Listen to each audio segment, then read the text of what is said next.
नमस्कार दोस्तों, स्वागत है आपका हमारे चैनल पे। आज हम जानेंगे गुस्से को नियंत्रण कैसे करें। हमारे जीवन में एक गुस्सा नाम का दानव हमें जो हमेशा कहीं ना कहीं परेशान करता रहता है। हमारा समाज, परिवार, घर, मित्र, ऑफिस, हर जगह हमें परेशान करता रहता है, जिससे हमारे बहुत सारे कार्य प्रभावित होते हैं और हमारे रिश्ते भी बिगड़ते हैं। तो आज हम जानेंगे महात्मा बुद्ध जी के वचनों से, एक कहानी के माध्यम से, कि इस गुस्से पर नियंत्रण कैसे पाया जाए। तो कहानी में अंत तक बने रहें और देर ना करते हुए मैं कहानी का शुरुआत करूंगी। एक बार की बात है, एक बौद्ध भिक्षु एक शांत गांव में रहते थे। वह अपनी साधना और ध्यान में इतना लीन रहते थे कि आसपास के लोग उनकी प्रशंसा करते थे। वह अपनी विनम्रता और शांति के लिए प्रसिद्ध थे।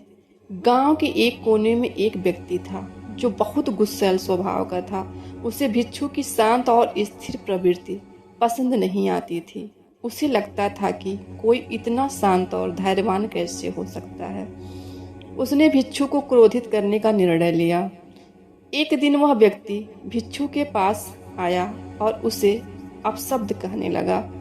उसने भिक्षु को नीचा दिखाने की हर संभव कोशिश की, लेकिन भिक्षु अपनी साधना में मग्न रहे, जैसे उन्हें कुछ सुनाई ही ना दे। यह व्यक्ति देखकर और क्रोधित हो गया।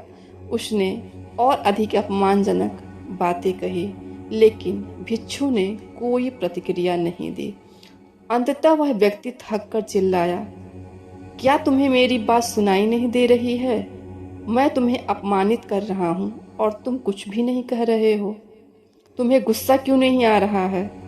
भिक्षु ने धीरे से अपनी आंखें खोली और मुस्कुराते हुए उत्तर दिया, अगर कोई मुझे एक उपहार देना चाहे और मैं उसे स्वीकार न करूं तो वह उपहार किसके पास रहेगा? उस व्यक्ति ने उत्तर दिया, स्वाभाविक है, उपहार देने वालों के पास ही रहेगा। भिक्षु ने कहा, ठीक वैसे ही तुम्हारे अपशब्द और गुस्सा तुम्हारे ही पास रहेंगे। मैंने उन्हें स्वीकार नहीं किया है। यह सुनकर वह व्यक्ति अवाक रह गया। उसने पहली बार महसूस किया कि क्रोध और नकारात्मकता का बोझ वह स्वयं ही ढो रहा था, न कि कोई और। तो मित्रों, यह कहानी केवल एक साधारण घटना नहीं है, बल्कि यह हमारे जीवन का प्रतिबिंब है। बौद्ध का यह व्यवहार हमें सिखाता है कि जब कोई हमें अपमानित करता है तो उसकी बातों को स्वीकार करना या ना करना हमारे हाथ में है। यदि हम गुस्सा करते हैं तो हम अनजाने में उसकी नकारात्मकता को अपने अंदर जगह देते हैं। मौन रहें। सबसे बड़ी मौन रहने की शक्ति यह है कि वह न केवल दूसरे को बल्कि स्वयं को भी शांत करता है। गुस्सा अक्सर हमारे अहंकार से उत्पन्न होता है।